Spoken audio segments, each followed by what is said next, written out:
So guys, अगर आप UP लेखपाल की तैयारी कर रहे हैं या फिर यूपीएसआई की तैयारी कर रहे हैं तो ये वीडियो आप लोगों के लिए काफ़ी इंपॉर्टेंट होने वाली है। देखिए, हम लेकर आए हैं 1000 प्रश्नों की सीरीज। ठीक है, मोस्ट इंपॉर्टेंट है आपके लोअर पीसेस एवं यूपीएसआई के लिए। तो आइए देखते हैं आज का पहला क्वेश्चन, साथ में आप भी सॉल्व करते रहिए। और हाँ, कमेंट बॉक्स में कमेंट करके हमें ये भी बताइएगा कि कितने क्वेश्चन आपके सही हो रहे हैं। Okay, so friend, first question है, जैन तीर्थंकर पार्श्वनाथ निम्नलिखित स्थानों में से मुख्यतः किससे संबंधित थे। ठीक है, देखिए यहाँ पे चार ऑप्शन है, इसमें से राइट ऑप्शन होगा ऑप्शन नहीं, यानी वाराणसी की बात हो रही है। अगर हम बात करें, देखिए व्याख्या जरूर सुनिएगा कि जैन धर्म के 23वें तीर्थंकर पार्श्वनाथ का जन्म कहाँ पे हुआ था? वाराणसी में। महावीर स्वामी से 250 वर्ष पूर्व अर्थात 850 ईसा पूर्व में हुआ था। काशी के शासक इक्ष्वाकुश अश्वसेन उनके पिता तथा महारानी वामा उनकी माता थी। इनका चिन्ह सर्प है। ठीक है, यानी सांप है। सो नेक्स्ट क्वेश्चन है, अशोक के निम्नलिखित अभिलेखों में से किसमें दक्षिण भारतीय राज्यों का उल्लेख हुआ है? सो राइट ऑप्शन होगा ऑप्शन बी, यानी द्वितीय मुख्य शिलालेख। अशोक के दूसरे तथा 13वें शिलालेख में दक्षिण भारत के चोल, पांडव, सतीपुत्र एवं केरल पुत्र सहित ताम्रपणी यानी श्रीलंका की सूचना मिलती है। अशोक के 13वें शिलालेख में कलिंग युद्ध का उल्लेख मिलता है। ओके, चलिए अगला क्वेश्चन है, निम्नलिखित में से किस स्थल से द्विशव संस्कार यानी डबल बैरियल का प्रमाण मिला? अब देखिए यहाँ पे राइट ऑप्शन होगा ऑप्शन सी, यानी लोथल की बात रही है। लोथल कहाँ पे है? गुजरात में। ठीक है, यहाँ से 3 युगल समाधियाँ यानी बंदरगाह, धान, बाजरे का साच, फारस की मोहरें, घोड़े की लघु मूर्ति। लोथल जो है भोगवा नदी के तट पर समुद्र से जुड़ा बंदरगाह है। इसकी खोज 1955 ईस्वी में रंगनाथ राव ने की थी। ओके, चलिए नेक्स्ट क्वेश्चन है, 14वीं सदी ईसा पूर्व का एक अभिलेख जिसमें वैदिक देवताओं का वर्णन है प्राप्त हुआ। सो यहाँ पे राइट ऑप्शन होगा ऑप्शन बी, यानी बोगस कोई से। एशिया माइनर स्थित बोगस कोई से 14वीं शताब्दी ईसा पूर्व के कुछ ऐसे अभिलेख मिले हैं जिनमें ऐसे राजाओं का उल्लेख आया है जिनके नाम आर्यों जैसे थे और जो संधियों के साक्षी तथा रक्षा के लिए इंद्र, मित्र, वरुण एवं नासत्य देवताओं का आह्वान करते हुए वर्णित है। सो नेक्स्ट क्वेश्चन है, दिल्ली के पुराना किला के वर्तमान स्वरूप का निर्माण निम्नलिखित में से किसने करवाया था? सो फ्रेंड, यहाँ पे राइट ऑप्शन होगा ऑप्शन 1, यानी शेरशाह सूरी की बात हो रही है। शेरशाह सूरी द्वारा लगभग 1538 से 1545 ईस्वी के मध्य दिल्ली के पुराना किला, जिसे किला-ए कोहना भी कहा जाता है, का निर्माण कराया गया था। Okay, so next question number 6, Shivaji का छत्रपति के रूप में औपचारिक राज्याभिषेक कहाँ पर हुआ था? तो देखिए फ्रेंड, आप राइट ऑप्शन होगा ऑप्शन सी, यानी रायगढ़ में हुआ था। कब हुआ था ये? 1674 ईस्वी में। डेट मेरी इंपॉर्टेंट है, याद रखिएगा। ओके, चलिए सो नेक्स्ट क्वेश्चन है, निम्नलिखित सल्तनत शासकों में से कौन सा अफगान मूल का था? देखिए यहाँ पे राइट ऑप्शन होगा ऑप्शन डी, यानी लोदी। सल्तनत शासकों में से लोदी वंश के शासक अफगान मूल के थे। इस वंश के शासक जो है बहलोल खान लोदी, सिकंदर लोदी और इब्राहिम लोदी प्रमुख थे। चलिए अगला क्वेश्चन है, सल्तनत के निम्नलिखित सुल्तानों में से किसने सर्वप्रथम अपनी राजधानी दिल्ली स्थानांतरित की थी? यहाँ पे दिल्ली की बात हो रही है। सो राइट ऑप्शन होगा ऑप्शन सी, इल्तुतमिश। जी हाँ, इल्तुतमिश के बारे में आपने सुना होगा कि सल्तनत काल के शासकों में सर्वप्रथम इल्तुतमिश ने 1210 से 1238 दिल्ली को सल्तनत की राजधानी बनाया। इल्तुतमिश को बगदाद के खलीफा से 1229 में खिलअत का प्रमाण पत्र प्राप्त हुआ, जिससे इल्तुतमिश वैध सुल्तान और दिल्ली का स्वतंत्र राज्य बन गया। ओके, सो क्वेश्चन नंबर 9 है, बहमनी राज्य स्थापित हुआ था? ठीक है, यहाँ पे राइट ऑप्शन होगा ऑप्शन बी, यानी 14वीं सदी में। सो नेक्स्ट क्वेश्चन है, निम्नलिखित में से किसने रामायण का फारसी भाषा में अनुवाद किया था? चलिए इसका आंसर आप लोग कमेंट बॉक्स में दीजिए। देखिए भैया, यूपीएसआई के लिए मोस्ट इंपॉर्टेंट है, साथ में आप लेखपाल भर्ती के लिए और लोअर पीसीएस के लिए। ठीक है, सो यहाँ पे राइट ऑप्शन होगा ऑप्शन डी, अब्दुल कादिर बदायूनी की बात हो रही है। ठीक है, चलिए सो नेक्स्ट क्वेश्चन है, बरेंद्र घोष निम्नलिखित में से किससे जुड़े थे? देखिए कई बार क्वेश्चन पूछा गया, सारे क्वेश्चन जो है पीसीएस एग्जाम में पूछे जा चुके हैं। सो राइट ऑप्शन होगा ऑप्शन बी, अनुशीलन समिति की बात हो रही है। ओके, अगला क्वेश्चन है, सर्वेंट ऑफ इंडिया सोसाइटी का संस्थापक कौन था? राइट ऑप्शन होगा ऑप्शन सी, जी के गोखले की बात हो रही है। ठीक है, इसकी स्थापना हुई थी 1905 में। ठीक है, 1905 ईस्वी में। चलिए अगला क्वेश्चन है, अंग्रेजों ने रैयतवाड़ी व्यवस्था सर्वप्रथम आरंभ की थी? देखिए यहाँ पे राइट ऑप्शन होगा ऑप्शन डी, यानी मद्रास प्रेसिडेंसी में। क्वेश्चन नंबर 14 है, अगस्त 1947 में स्वतंत्रता दिवस के समारोह में निम्नलिखित में कौन सा नेता कहीं भी सम्मिलित नहीं हुआ? तो यहाँ पे राइट ऑप्शन होगा ऑप्शन बी, यानी महात्मा गांधी जी के बारे में ये बात हो रही है। सो नेक्स्ट क्वेश्चन है, निम्नलिखित में से किसने 1904 ईस्वी से लगातार भारत को स्वशासन दिए जाने पर बल दिया? तो यहाँ पे राइट ऑप्शन होगा ऑप्शन डी, दादा भाई नेहरू के बारे में बात हो रही है। यानी 1904 ईस्वी से लगातार भारत को स्वशासन देने पर बल दिया गया था। 1906 ईस्वी में दादा भाई नेहरू जी ने प्रथम बार स्वराज शब्द का प्रयोग किया था। कब किया था? 1906 में। चलिए अगला क्वेश्चन है, अनाहिलेशन ऑफ कास्ट का लेखक कौन है?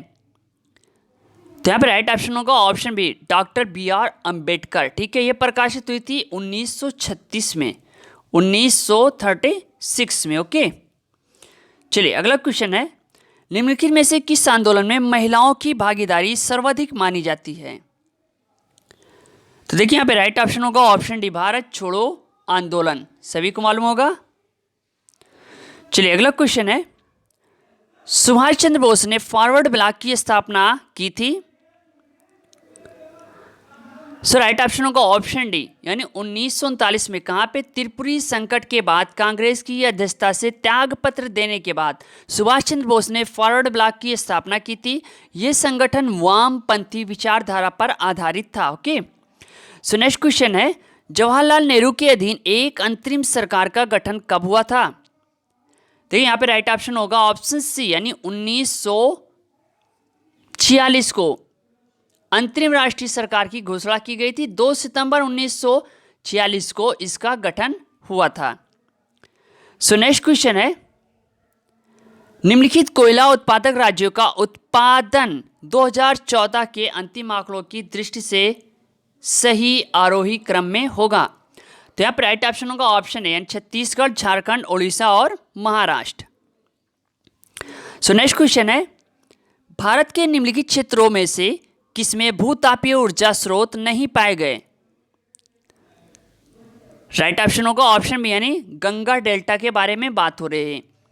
यहाँ पे कुल 7 क्षेत्रों में भूतापीय ऊर्जा के स्रोत पाए गए। नंबर 1 हिमालय, खंभात, सोन नर्मदा ताप्ती डेल्टा, सोहना पश्चिमी तट, गोदावरी और Mahanadi delta. Okay, so next question है, निम्नलिखित में से कौन सी पर्वत श्रृंखला सबसे लंबी है? देखिए पीसेस में आया था, तो राइट ऑप्शन होगा ऑप्शन डी, यानी इंडीज। ठीक है, इंडीज कहाँ पे है? अमेरिका में स्थित है। ठीक है, दक्षिण अमेरिका में। चलिए अगला क्वेश्चन है, निम्नलिखित स्थानों में से कहाँ पर भागीरथी एवं अलकनंदा नदियाँ मिलती हैं? तो राइट ऑप्शन होगा ऑप्शन ए, यानी देवप्रयाग। देखिए देवप्रयाग में भागीरथी एवं अलकनंदा मिलती है, साथ ही कर्णप्रयाग में गंगा व पिंडर नदी मिलती है, और रुद्रप्रयाग में अलकनंदा व मंदाकिनी मिलती है, और विष्णुप्रयाग में गंगा व धौली नदी मिलती है। ठीक है, चलिए अगला क्वेश्चन है, निम्नलिखित देशों में से किसमें कुल भौगोलिक क्षेत्रफल के 70% भाग पर वन बनाए रखने का संवैधानिक प्रावधान है? 70% भाग पर। ओके, तो देखिए यहाँ पे राइट ऑप्शन होगा ऑप्शन सी, यानी भूटान के बारे में बात हो रही है। सो नेक्स्ट क्वेश्चन है, भारत का सर्वाधिक आबादी वाला द्वीप कौन सा है? यहाँ पे राइट ऑप्शन ऑप्शन डी, सल्सेट। ठीक है, अंडमान निकोबार, लक्षद्वीप, माजुली, सल्सेट। सबसे ज़्यादा सल्सेट, उसके बाद अंडमान निकोबार, उसके बाद आपका माजुली, और लक्षद्वीप पे सबसे कम। सो नेक्स्ट क्वेश्चन है, भारत में वरिष्ठ आयु निर्भरता अनुपात 2011 है? सो राइट ऑप्शन होगा ऑप्शन सी, 14.2%। नेक्स्ट क्वेश्चन है, निम्नलिखित राज्यों में से कौन सा राज्य बांग्लादेश से अपनी सीमा नहीं बनाता? तो देखिए यहाँ पे राइट ऑप्शन होगा ऑप्शन बी यानी नागालैंड के बारे में बात हो रही है। ओके, सो नेक्स्ट क्वेश्चन है निम्नलिखित राज्यों में से किसमें अधिकतम औसत वार्षिक वर्षा होती है? सो फ्रेंड राइट ऑप्शन होगा ऑप्शन सी यानी केरल में। सो नेक्स्ट क्वेश्चन है हरियाली योजना संबंधित है? अब देखिए यहाँ पे राइट ऑप्शन होगा ऑप्शन सी जल प्रबंधन से। ठीक है, सो नेक्स्ट क्वेश्चन है निम्नलिखित में किसको रहस्यमयी झील कहा जाता है? सो राइट ऑप्शन होगा ऑप्शन सी यानी रूपकुंड को। ओके, उत्तराखंड राज्य के चमोली जिले में 5029 मीटर की ऊंचाई पर स्थित रूपकुंड झील को रहस्यमयी झील कहा जाता है। इसकी तलहटी से सैकड़ों की संख्या में नर कंकाल मिले थे, तभी इसे रहस्यमयी माना गया। ठीक है, चलिए अगला क्वेश्चन है निम्नलिखित ग्रह युग्मों में कौन से बिना उपग्रह के हैं? राइट ऑप्शन होगा ऑप्शन डी यानी बुध एवं शुक्र की बात हो रही है। चलिए अगला क्वेश्चन है भारत का अधिकतम गेहूं उत्पादक राज्य है? चलिए इसका आंसर कमेंट बॉक्स में दीजिए भैया फटाफट। अगर आप यूपीएसआई बनना चाहते हैं या फिर लेखपाल बनना चाहते हैं या फिर लोअर ऑफिसर बनना चाहते हैं तो इसका आंसर कमेंट बॉक्स में आना चाहिए। ठीक है, चलिए अगला क्वेश्चन है शुक्ला फांटा वन जीव अभयारण्य कहाँ पे स्थित है? ये बताना है आपको कहाँ पे स्थित है। सो राइट ऑप्शन होगा ऑप्शन ए यानी नेपाल में। शुक्ला फांडा वन जीव अभयारण्य नेपाल में स्थित है। नेपाल की तराई के कंचनपुर जिले में 305 वर्ग किलोमीटर क्षेत्र में ये स्थित है। ओके, चलिए अगला क्वेश्चन है निम्नलिखित में से कहाँ अंतरराष्ट्रीय समुद्रीय संगठन का मुख्यालय स्थित है? तो देखिए यहाँ पे राइट ऑप्शन होगा ऑप्शन ए यानी लंदन में। सो नेक्स्ट क्वेश्चन है अधोलिखित सागरों में से किसमें तटरेखा नहीं है? देखिए यहाँ पे नहीं शब्द लगा है, वेरी इंपॉर्टेंट है ऐसे क्वेश्चन। सो राइट ऑप्शन होगा ऑप्शन बी यानी सारगैसो सागर।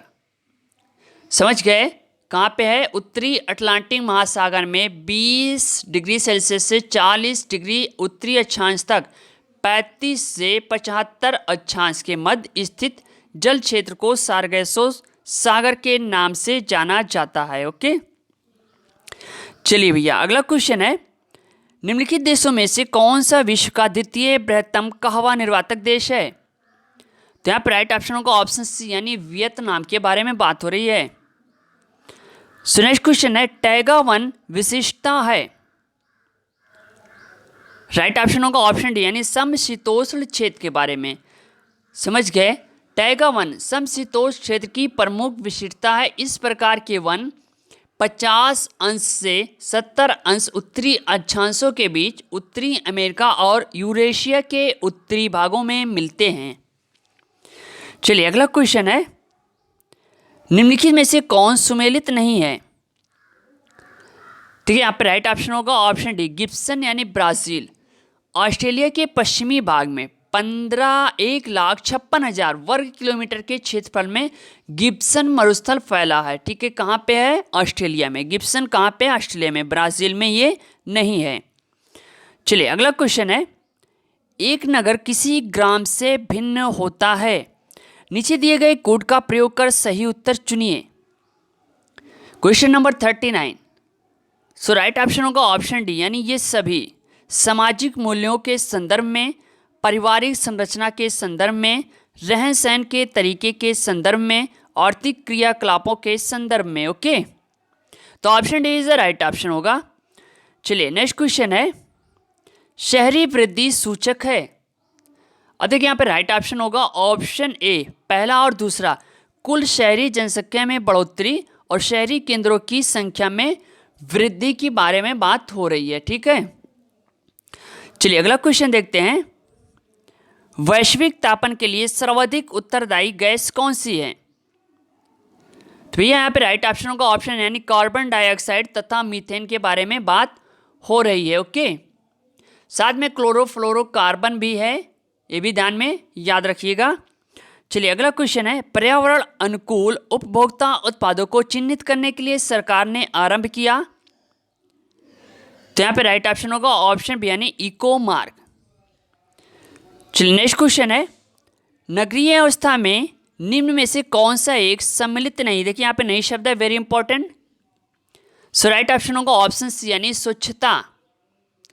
ठीक है, स्वच्छता केवल नगरीय विशेषता नहीं है वरन एक मूलभूत आवश्यकता और अपरिहार्यता है जो किसी क्षेत्र विशेष के दायरे में नहीं होती। ओके, सो नेक्स्ट क्वेश्चन है निम्नलिखित में से कौन सा एक राज्य सर्वाधिक नगरीकृत है?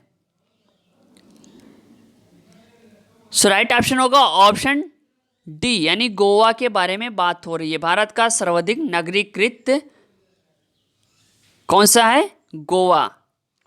सो नेक्स्ट क्वेश्चन है क्वेश्चन नंबर 45, निम्न में से कौन सा पर्यावरण संतुलन के संरक्षण से संबंधित नहीं है? नीचे दिए गए कोड का प्रयोग कर सही उत्तर चुनिए फ्रेंड। अब आपको बताना है इसमें से इस टाइप के क्वेश्चन आपके लेखपाल और यूपीएससी और लोअर पीएसएस में पूछे जाएंगे। सो राइट ऑप्शन होगा ऑप्शन डी यानी ये सभी। वन नीति, पर्यावरण सुरक्षा अधिनियम 1986, औद्योगिक नीति, शिक्षा नीति। ठीक है, सारे किससे है? पर्यावरण संतुलन से संबंधित हैं। सो नेक्स्ट क्वेश्चन है प्रत्येक वर्ष प्रदान किए जाने वाले इंदिरा गांधी पर्यावरण पुरस्कार का आधार होता है। देखिए इसका नाम भी चेंज हो चुका है। ठीक है,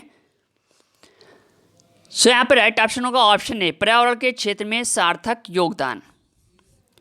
सो नेक्स्ट क्वेश्चन है निम्नलिखित औद्योगिक देशों के समूहों में से किसने क्योटो प्रोटोकॉल को स्वीकार नहीं किया? तो राइट ऑप्शन होगा ऑप्शन बी यानी संयुक्त राज्य अमेरिका तथा ऑस्ट्रेलिया के बारे में बात हो रही है। ठीक है, यह समझौता हुआ था 1997 में। ठीक है, 1997 में कहाँ पे हुआ था? जापान में। क्योटो प्रोटोकॉल, क्योटो शहर है जापान में, वहीं के बारे में बात हो रही है। ठीक है, लेकिन 1998 तक ये हस्ताक्षर के लिए खुला था। अमेरिका वर्ष 2001 में इस संधि से हट चुका था तथा ऑस्ट्रेलिया इस संधि में शामिल नहीं हुआ। सो फ्रेंड ये थी आज की वीडियो आपके लेखपाल एवं यूपीएससी और लोअर पीएसएस के लिए। मिलते हैं हम नेक्स्ट वीडियो के साथ। और हाँ, जो भी हमारे नए व्यूअर्स हमारे यूट्यूब चैनल को जरूर सब्सक्राइब करिएगा। सुबह में आपके शिक्षा से जुड़ी हुई न्यूज़ बताई जाएगी और शाम में आपको वीडियो अपडेट करते रहेंगे जिससे आपका सिलेक्शन हो सके लेखपाल या यूपीएससी या फिर लोअर पीएसएस में। ओके, मिलते हैं हम नेक्स्ट वीडियो के साथ। Okay, thanks, best of luck, thank you, धन्यवाद, जय हिंद, जय भारत।